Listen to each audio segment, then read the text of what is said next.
As many of you know, each year in Las Vegas, we present our Women in Technology Awards at the NAB show. But we've been watching with great interest over the last several years how important media, social media, particularly Facebook, has become as a tool for broadcasters. Many of you may remember that Campbell Brown from Facebook was a past keynoter here. Many broadcasters are using Facebook to tremendous effect in deepening their audience relationships and engagement, and some of them are just hitting it out of the park, including individual news talent, newsrooms, and even whole station groups. So we wanted to recognize the exceptional achievement on that front, and this year we are awarding our inaugural Social Media Excellence Awards with help from Social News Desk, our presenting data partner. So here to explain those awards and how we came to nominate individual news brands and talent, I'm pleased to invite up to the podium Kim Wilson, president and founder of Social News Desk. Kim launched her career as an executive producer of news at WJXT in Jacksonville, Florida. Realizing there was a need for TV stations to optimize their social media presence, Kim founded Social News Desk in 2010. In 2014, it was acquired by Graham Media, and it continues to add new services. With Kim, I'd like to also invite up once more Kathy Haley, publisher and co-founder of TV News Check, who will present our inaugural awards. All right, thanks, Michael, and thank you, Kathy and TV News Check, for including Social News Desk today. These winners, I want to emphasize, were not just lucky or trendy, but they're actually bona fide experts in social media. Throughout the year, they put strategic effort into the creation of content and have pushed every day to delight their social media audiences. What's truly remarkable about these 4 winners is that they were chosen from a pool of more than 12,000 Facebook pages, ranging from reporters and anchors to local news across the country. Using Social News Desk's massive live database of local news pages, we reviewed more than 15 million Facebook posts made between September 1st of 2017 and August 31st of 2018, calculating every single like and comment and share. I'd like to recognize Social News Desk CTO Aaron King, whose team skillfully crunched this data to ultimately identify the 30 Facebook pages out of 12,000 with the highest average engagement per post. Those 30 pages became our award nominees and were invited to send in responses to a written ballot describing their social media philosophy, accomplishments, and efforts. A panel of judges reviewed those ballots and had the very difficult job of deciding today's winners. So with that, I will turn it over to Kathy to introduce you to our very deserving winners of the inaugural Social Media Excellence Awards. Kathy.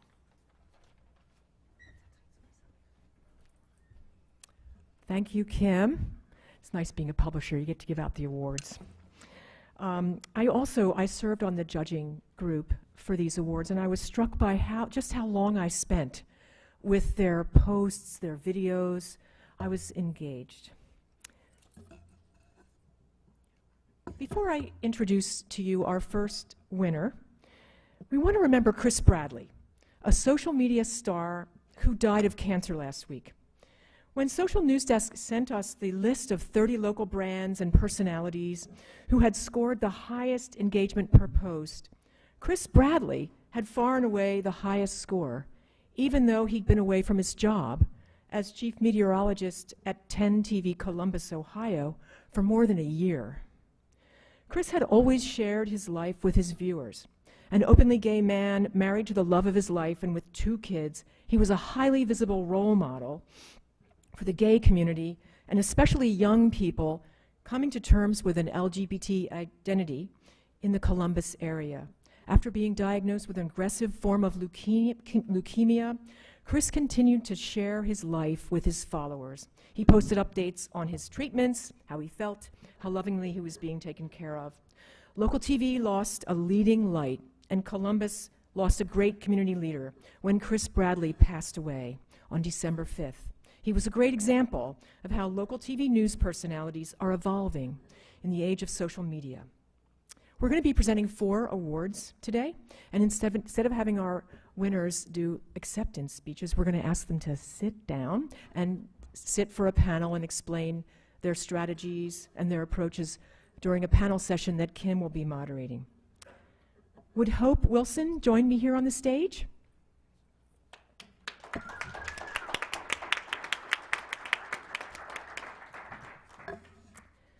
Our first award is for the top local TV brand in small, medium markets, and it goes to KCCI, the Hearst-owned CBS affiliate in Des Moines, Iowa.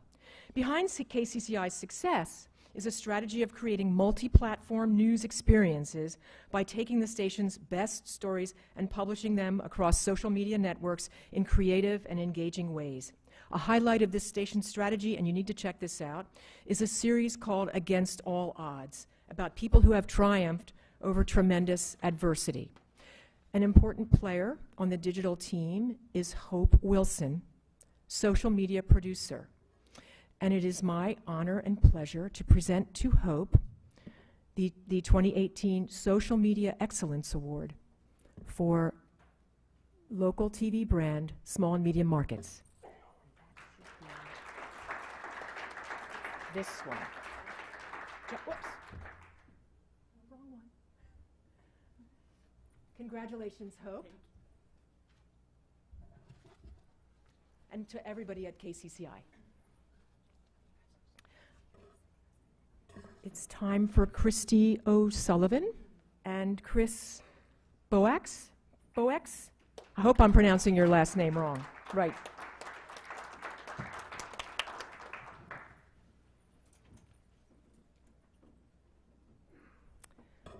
At Fox 13 Tampa Bay, the social media strategy celebrates localism. There are breaking news alerts, funny weather updates about how monotonously great the weather is always in Florida, and there is We Live Here, a series of videos celebrating what's great about being a Floridian. Social media posts from this Fox-owned station are beautifully produced. You need to go look at them. Posts fall under the station's style guide, which insists that all content follow the same high standards WTVT has established over decades of broadcasting. Everything matters, said John Hoffman, Fox 13's VP of News, in explaining the station's approach to social media. These are our viewers, but online, they are more. They come to us with their problems and concerns, they turn to us when they have questions, and they know that someone, a human, will get back to them. Christy O'Sullivan, social media lead at WTVT, and Chris Boax, senior web producer, are here to accept this award, and I congratulate you both for top local brand in the large market category.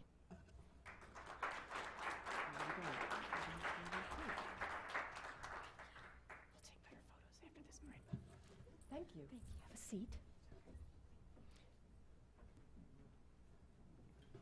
Next we need, I'm failing to advance my slides. This is Kristen Hampton. You're going to like her. Kristen, come on up.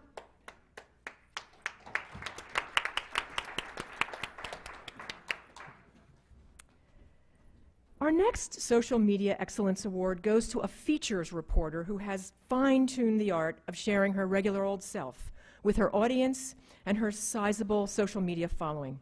Kristen is good news reporter for Raycom Media-owned WBTV Charlotte in North Carolina. She files a good news story daily for the station's newscasts and posts versions of it on social media as well. She also tests consumer products, and you have to watch that on Facebook.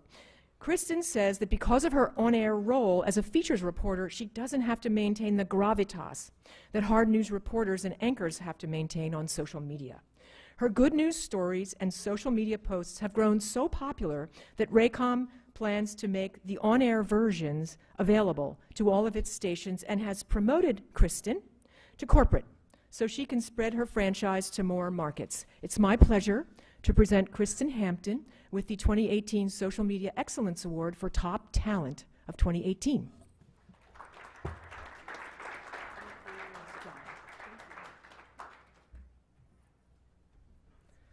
Last but very far from least is Josh Johnson. Come on up, Josh.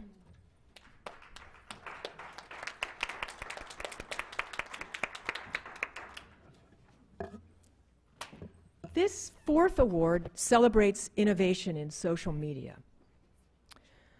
There was very little argument among the judges that this award should go to Josh Johnson, chief meteorologist at Raycom Media's WSFA-TV in Montgomery, Alabama. In the aftermath of Hurricane Michael, Josh found a searchable online database of satellite imagery overlooking the damage across the Southeast. He invited evacuees to join him on Facebook Live and send him their addresses. And during the live show, he searched the satellite imagery to try to give people some idea of how much damage there might be to their homes. He admitted during the show that the science was inexact, but for displaced people, it had to be comforting to at least see if their homes were still standing or standing in water. Josh says that Raycom gives its talent the latitude to create their own presence on social media, and it also gives them enough data so that they understand what the audience wants. Josh, nice work. Congratulations on receiving TV News Check's 2018 Social Media Excellence Innovator Award.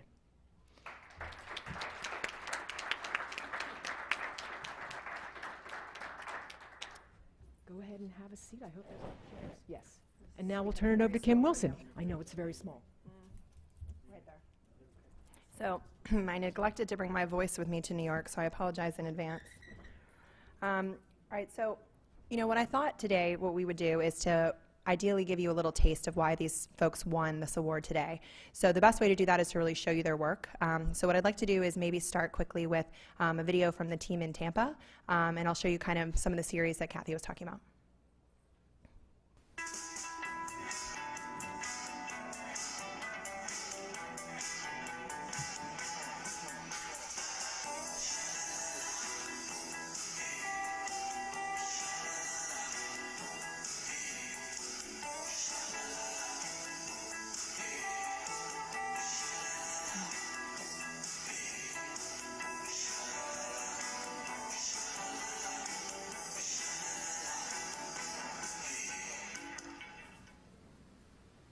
So primarily intended as a, no audio video, since this is for social, but if you read it, it's engaging. It was shared, over 20,000 times, I think.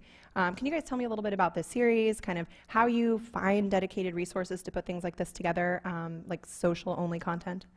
Sure. So social is a priority, but we don't want to just be an archive of the broadcast. We're trying to create our own content as well. So we piggyback on what the broadcast is doing, but we're not afraid to go and shoot our own materials when we need to. That was me in the helicopter shooting some of that video, not the shaky stuff. That was another guy. But I also had a still camera, so we were shooting photographs, we were shooting video, cell phone video, broadcast video, and it was content for all platforms to be consumed or created and consumed in different ways on all the platforms, but leveraging what we know is a strong brand for our audience. That's the We Live Here brand, and that is celebrating everything great about Florida. And there's not much better than that, than Florida. Well, that's debatable, but okay. So I would like to know about resourcing. So you guys are the large market winner, so arguably probably more resources than maybe some of the other folks on the panel. So can you guys each tell me, just quickly, a couple word answer, how much of your day you spend on the social part of your station strategy? We'll start with you, Hope. I am entirely social all the time. So unless I'm working kind of a dual shift where I do our digital content and our social media content, it is my entire day going through what is performing well locally in terms of stories and then nationally as well, and then seeing what we can do with those stories to put them onto our social media platforms. Chrissy? Like Hope, I spend my entire day doing the our social coverage. We start from the editorial meetings. We find out what everybody's working on and what are the elements that are going to do well for social in the stories. And are we going to need a photographer to live stream that? Are we going to need a photographer to send us back more video and shoot some extra so that we can make digital content specifically for our platforms? And we go throughout, we do this throughout the entire day for all of the editorial meetings, and we, to some of our staff's chagrin, have really gotten everybody on board with contacting them out in the field. We need this. We need you to tweet more photos. We need you to send more video back so that we can provide that social coverage in addition to our broadcast. Yeah, I think the only thing I would add is, we have a team of 5 doing digital and social. They're pretty interchangeable. We don't have a dedicated social or digital producer, but that's pretty much the hands-on material. But like I said earlier, we're kind of trying to leverage as much as we can from the rest of the broadcast, and the team's already getting that great stuff. And before Kristen answers this question, I will tell you that her official title, as you might have read in the program, is Duchess of Merriment. So I presume that that takes up most of her day, but how much is left for social? That's pretty much my whole day, a lot of days. In the past, it's kind of been a struggle to get a story done and have time to put together some sort of, which a lot of it's not put together, it's just whatever's right in front of me. Let me do a Facebook Live, or let me do a posting on this. But I do a lot of it by myself, so it's, let me say 50-50 on that. And Josh is actually a meteorologist, so he has a lot of other things to do during the day. Right, that's probably the biggest challenge for me is I do radio for 7 stations. I do a weather blog, I do an email forecast, I do 5 videos for our weather app, and then I do 4 newscasts a day. So And then you sleep for half an hour. then I get a pound out a quick 2-hour nap, and then get started again. So I'd like to show actually Hope's video from Des Moines. So this is KCCI. This is a series that they do actually, and it is really entirely focused on turning for digital. So this is not something they just did for TV and slapped onto social. They really put this unique effort into doing something for social. And what's amazing about this video in particular is that this thing had over 200,000 shares, 26,000 comments. This is Des Moines, Iowa, okay? So this thing really caught on, not just with their local community, but really with kind of, the larger Facebook community. So watch this, it's great.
So that's terrific, and that's actually part of a series called the Great News Campaign. So they're number 8, for, their station. So they put together kind of this, campaign that they do videos like this that are kind of feel-good, shareable pieces of content.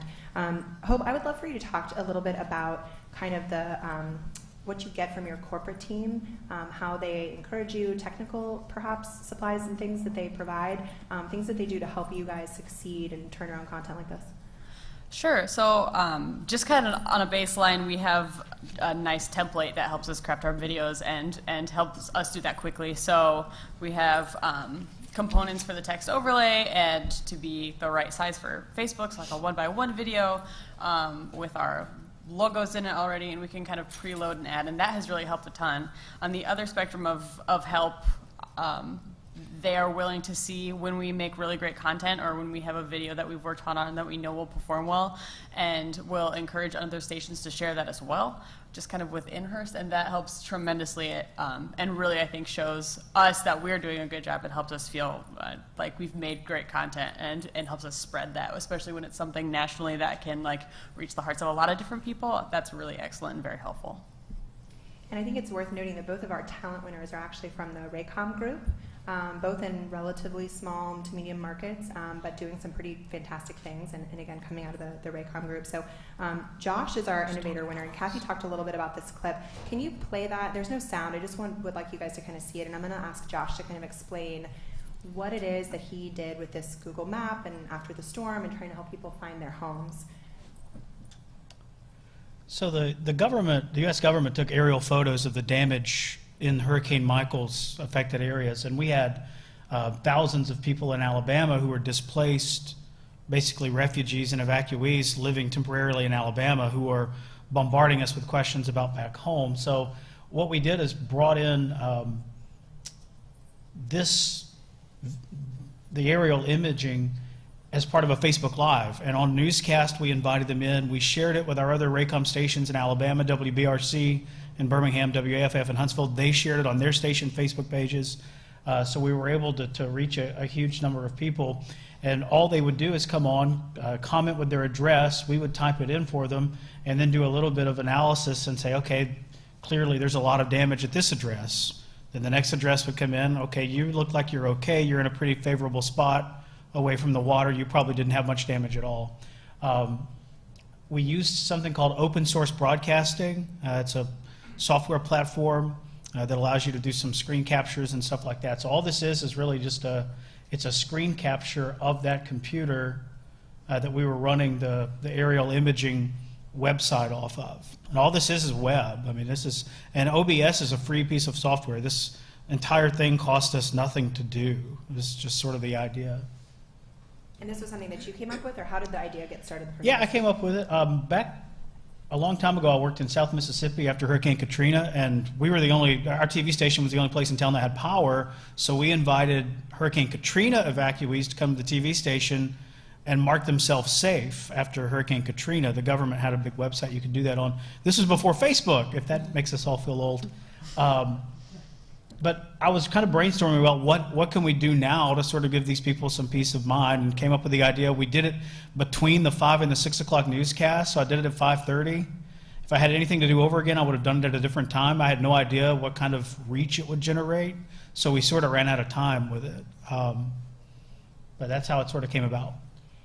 One of the other things that I'd love for you to tell, so Josh won the Innovation Award, and one of the things I found so interesting when I talked to him was we were all talking about what bothers you in social, like what are you kind of up against every day, and they all talked about the comments, dealing with the audience, and some of them can be pretty negative. And so Josh has a pretty interesting way that he's dealt with some negative commenters in the past. Can you tell them about your invitation? Yeah, I invited him to the TV station. Say, come on, let's talk. How does it go when they show up? It usually goes pretty well. I get our general manager involved, and he and I meet them at the door, and we let them talk. We just listen. You're an idiot. You said it was going to rain. It didn't rain. You're stupid. We hate you. You probably kick dogs in your spare time. They'll call me everything but Josh online, but then when you get them sitting down, the tune totally changes. And I think it's a pretty neat idea, a neat way to win over some viewers. Or get murdered. I haven't decided yet, but so far we're batting 1,000 on not doing that, so that's very good. But I think it's huge for people that have direct lines of communication with the public to, like, I get it, some of them are going to be that way, but the more of them we can win over, the closer we get to sort of achieving critical mass and having positive relationships with as many of them as we can. So I know you guys all came here today for, a good laugh, a good comedy routine. That's what we all expect at the conferences, is on the conference circuit. So I'm going to actually give you that today with Krista. Hey everybody! I figured it. Wasn't that funny? Hey everybody! I figured it had been just a few minutes since I did product testing with my eyebrows. And so I wanted to bring you something new and exciting that I found on the internet that I thought you might enjoy, but you probably want to know if it works before you order it yourself. So it's called here's the description on Amazon. It's called the Functional Silicone Rubber Face Facial Slimmer Exercise Mouthpiece Anti-Wrinkle. And it looks like this giant cloud mouth. And this is how it came on the internet. So there's that, and I just got it in the mail yesterday, and I opened the bag, and I thought, ooh, it's here. And I opened it, and here's the bag, and I pulled it out, and there's no directions or anything in there. That's it. You got to figure it out yourself. So, voila. Take it out, get to working. So what it's supposed to do is if you have fat mouth, like these gels that I have working on here, it's supposed to help slim them down. And I did find a picture here on the description that I'd be more than happy to show you. See, if you can see that girl there, see how she's all like, one side of her face is all gross and sad, and then she uses mouth thing, and it made her all happy, if you can see it. See how happy she is on that one side? So, and I'll show you another picture. Apparently you can use it in the bathtub, because here's the other lady. She she's using it in the bathtub. It's just that easy. You just put it in there and you have a slim face. So I'm gonna put it in and we're gonna see if it works. Oh no. Don't say oh no, this is exciting.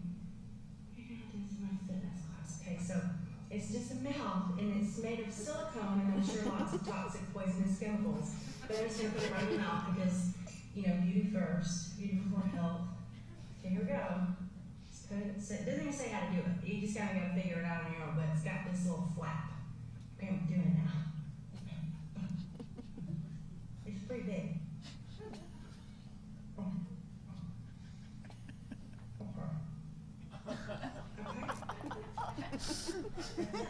And that's it. Okay. Okay, so this is the. Oh no. Oh my God, I feel this really working this right here.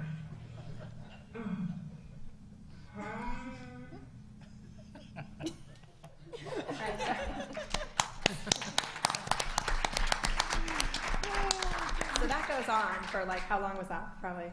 That was like 12 minutes, I think. Yeah, so there's more if that's, you haven't had your. That was one of my fill shorter ones. Go to Kristen's Facebook page. But so the really remarkable thing about this is that, I said, how much money are you making on YouTube? And she's like, I'm not on YouTube.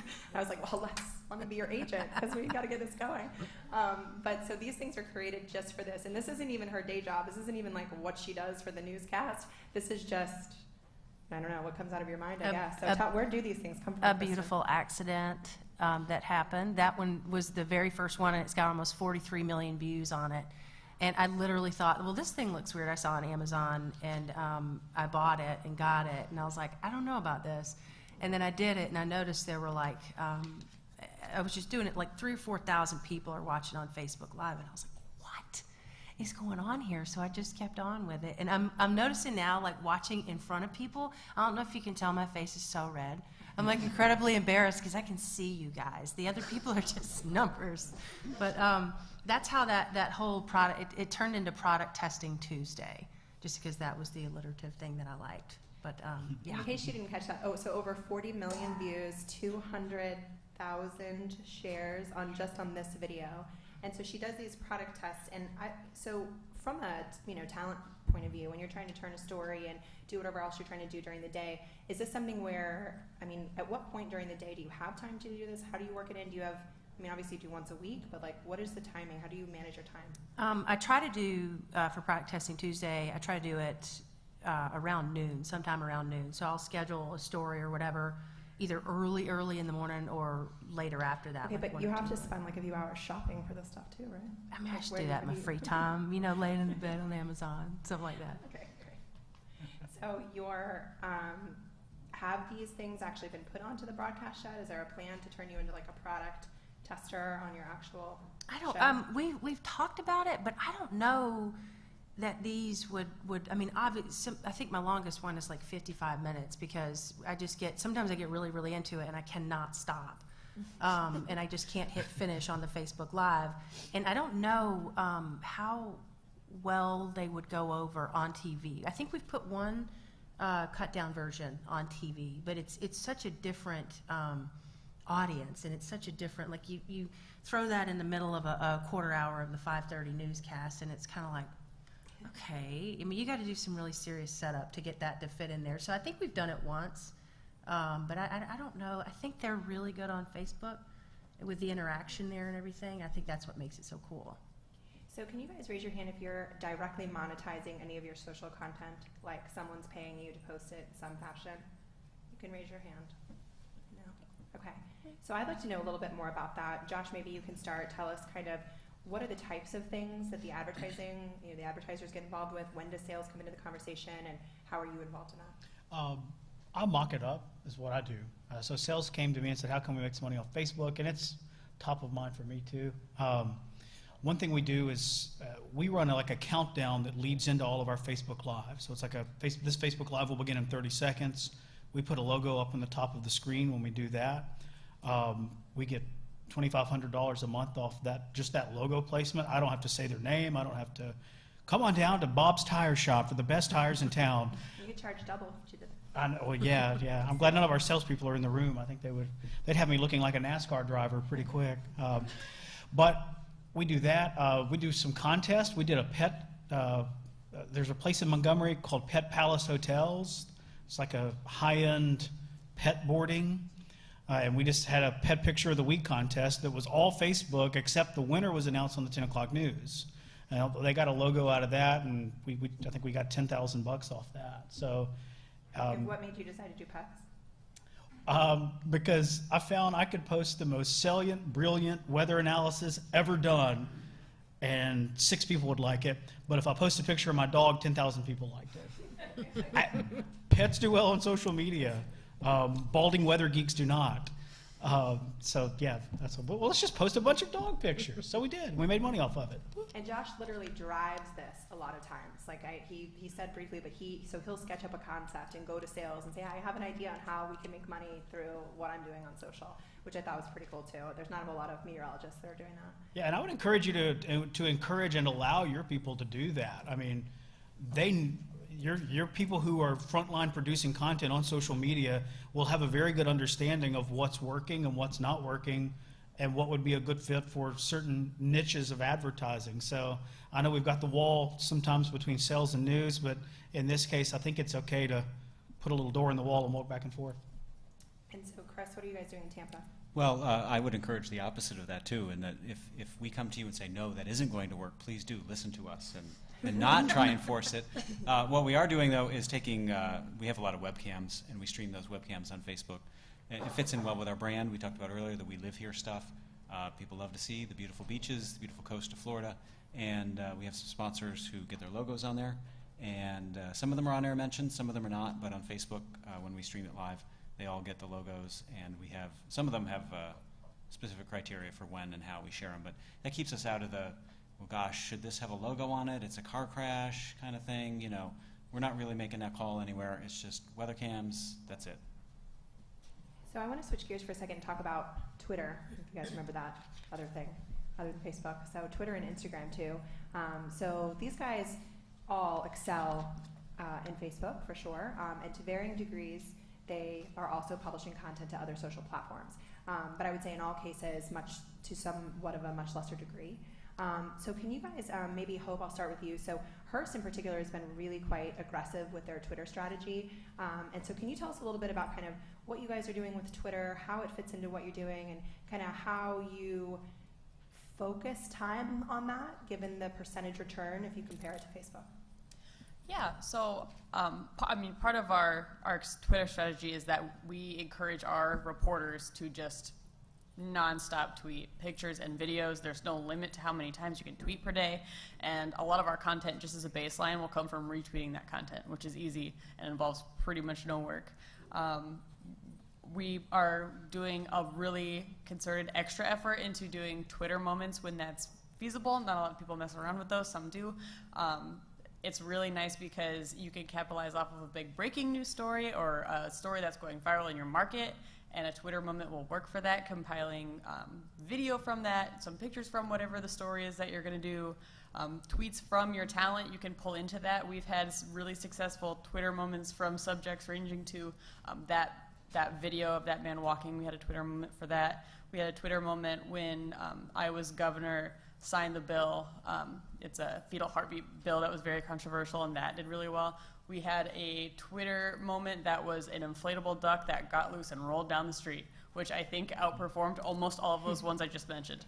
And we're featured on the Twitter Moments page. And so it's just kind of a really easy thing you can throw together. You can keep it updated as your stories develop, and it's not too terribly difficult to put together. And so even just that alone has really kind of helped us put more effort and more time and really focus on the content that we have available to us that isn't just having an article get tweeted out or having a video of a story we did get tweeted out. So how does that compare to what you guys are doing in Tampa with Twitter? Are you guys doing Twitter moments? Like, how aggressive are you with Twitter? We do Twitter moments when we need to. We don't always do Twitter moments, but we do have them. We found them useful during the elections. We do, our Twitter feed is, excels during breaking news. We focus a lot on breaking news, Twitter.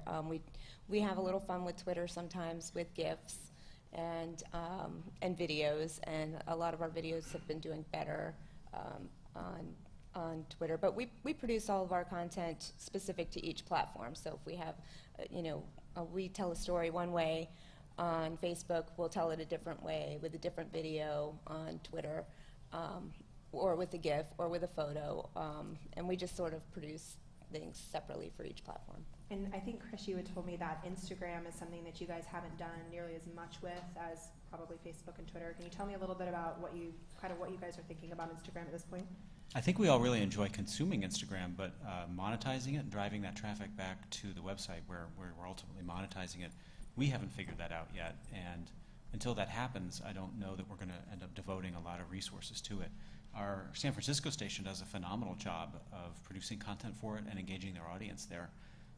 But we right now have chosen to spend our time and energy on digital, meaning the website and the apps and Facebook, because it's a lot easier to get those eyeballs and really make some money there. I think Instagram's got to figure that out, but maybe there's a lesson there that the user doesn't really want you to make money off of it. They just want good content and good engagement. So being a good former television producer, I always like to end things on time, so I realize we got about 5 minutes left. So what I would like to do is maybe have each of you tell me kind of what is your KPI in social? Like you wake up, you see a post, what tells you that you did great? Like what is it that made you put something in the ballot to turn it into us? Like what do you send to the boss? Like what is it that you're really going after when you publish? Josh, we'll start with you. I think it depends a lot on the platform, like we've sort of said, but a real, authentic, genuine conversation. When we've been able to tackle, whether it's a big weather event or just personal stuff, if you can develop a real, genuine, authentic connection and conversation with the people you serve every day, you're better off for it, they're better off for it, the station's better off for it, everybody's better off for it. So I think that's priority 1, 2, 3, 4, 5, and 6 for me. Is it quantifiable? Like, are you actually counting comments? Is there some number of comments you're looking for, or is it just kind of a feeling? I think it's a feeling. I mean, obviously, there's a lot of metrics you can look at, but I think it goes sort of beyond the number of it. Honestly, some of the most rewarding Facebook posts I make are at 3 in the morning when there's a tornado situation and it's not really doing much, but it's sort of a presence thing. They know I'm there. Might not get as many comments, might not get as much engagement, but you're reinforcing that bond of credibility. So, Kristen, aside from at least 40 million views, I'm trying to not get fired is number one. When I wake up and still have a job. But no, I do get, and the coolest part of all this, I look at views, obviously, and that's, to me, and the engagement with comments, because so many people are telling me what to do in my lives, or I'm doing something wrong and they're trying to correct me. But I get a lot of emails from people who say that, and I mean some of the most horrific situations you could ever imagine. People are sitting in a chemo chair, people lost their mother or their husband, they haven't smiled in weeks, and my videos made them smile. And to me, and I get lots of those, and I really can't stress enough just some of the things that people are going through and how much they want to see stuff like this type of content, people being real, people being honest, and people just having fun with life. And to me, that's personally how I measure that I think what I'm doing is the right thing to do. Well, I think for us, because we're representing a brand rather than an actual living, breathing person, I look for shares, because that to me says that we've put something out there that's not only important to an individual, but then they felt it was important enough to then share it with their Facebook community. So usually that's the first thing I'm looking at, and I think from a KPI standpoint, we look for 1,000 to 2,000 starting to be in the successful range. That's kind of what we're going for. I look at content and think, how does this make me feel? How am I? What am I getting? What emotions am I evoking out of the people who are consuming my content and our stories? It's not enough to just reach people. You have to connect with them. And so, a story that reaches me in some way, I know is going to perform well on Facebook, so and other places. So I go with, you know, how making people feel things is how we are able to reach people. And when we do that in the in-between time, then you can really reach them during breaking news, and you have grown that audience now so that you can reach them when it really matters, when there's hurricanes and tornadoes and all those Florida things. I go with 1,000 shares is what I start with, and that tells me if we're reaching people. Well, we're representing a smaller market, and I don't know how much this affected everybody quite as much as us just being small in the first place, but we were really thrown for a loop trying to navigate once Facebook had restructured how their news feed works and weights and things like that. It was really difficult. None of our numbers were nearly as high. And so, I mean, first priority is we're always looking at what reactions did it get, how many comments did it get, what were the shares on that, if it was a video, how many people watched it. And those numbers, as we're still adjusting, are substantially lower than normal. But I think our biggest tell in gauging that success is not only what the hard numbers are telling us, how many people took the time to comment, how many people shared, but especially in breaking news events, looking at our posts on this story versus our competing stations' posts in the same story, and seeing how well they did matched up, seeing how many people we all reached, and then trying to navigate from there. What did we do right? What could we do better? And really looking at how that can change our strategy moving forward so that what we're putting out is able to reach more people. Great. So now we're going to take a selfie. Everybody smile. Oh, Josh, your head's obscured by the microphone. It's for the best. I know. Okay, and now we're done. Thank you. Thank you.